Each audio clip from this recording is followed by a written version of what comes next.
ৰাইজৰ মনোনীত ৱাৰ্ড সদস্য পদৰ প্ৰাৰ্থী হাছিনুৰ ইছলামৰ নিৰ্বাচনী প্ৰচাৰ অব্যাহত। নামনি অসমত পঞ্চায়ত নিৰ্বাচনৰ দিন যিমানেই চাপি আহিছে সিমানেই ৰাজনৈতিক তৎপৰতাই গতি লাভ কৰিছে।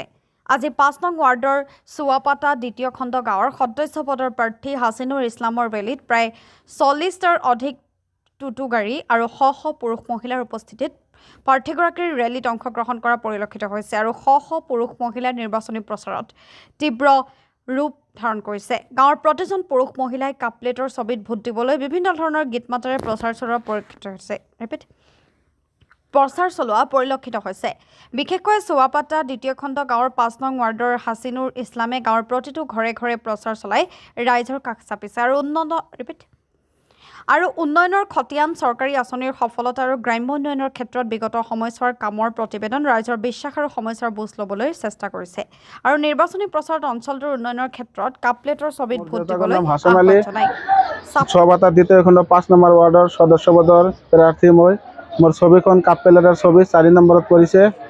তো আজি আমাৰ মিছিল আছিল। তো কেইটামান ঘৰত গ'লোঁ আৰু দেখা গ'ল যে বহুত মানুহ ওলাই আহিছে মোৰ কাৰণে, মিছিলৰ কাৰণে। ইমান মানুহ আহিছে যে হিচাপ কৰিব নোৱাৰিম। প্ৰায় ১,০০০-১,২০০ মানুহ হ'ব আহিছে মোৰ লগত। ইয়াৰ দ্বাৰা কি বুজি পালে আপুনি? জিকিব পাৰিব না? ইয়াৰ দ্বাৰা বুজি পোৱা গ'ল যে ইমান মানুহ ওলাইছে, মোৰ হাৰাৰ কোনো অংশই নাই। মানে বিপুল ভোটত জিকিম বুলি আশা আছে। ইমান মানুহ যে আপোনাক সঁহাৰি জনাইছে, এই ক্ষেত্ৰত সকলো মানুহে যদি আপোনাক বিপুল হাৰে ভোট দি জয়যুক্ত কৰে তেনেহ'লে ৰাইজৰ হৈ কি কৰিব? ৰাইজৰ হৈ মই যিমানবোৰ কাম বাকী আছে, উন্নয়নমূলক যিমানবোৰ কাম বাকী আছে সেইবোৰ পূৰণ কৰিবলৈ ইচ্ছা আছে মোৰ আগন্তুক দিনত। আৰু আপোনাৰ লগত বহুত ৰাইজ ওলাই আহিছে আজি দেখা পালোঁ, ৰাইজক কি জনাব এই ক্ষেত্ৰত? ইমান মানুহ ওলাই আহিছে যে মই কল্পনাই নকৰা আছিলোঁ যে ইমান মানুহ মোৰ লগত আহিব। তো সকলোৱে কষ্ট কৰিলে মোৰ লগত, ইমান কষ্ট কৰিছে যে মই ধন্যবাদ জ্ঞাপন কৰিলেও মনৰ মানে শান্তি নহ'ব মোৰ। ইমানখিনি কষ্ট কৰিছে, তো সকলোকে মোৰ অন্তৰৰ পৰা ধন্যবাদ জ্ঞাপন কৰিছোঁ।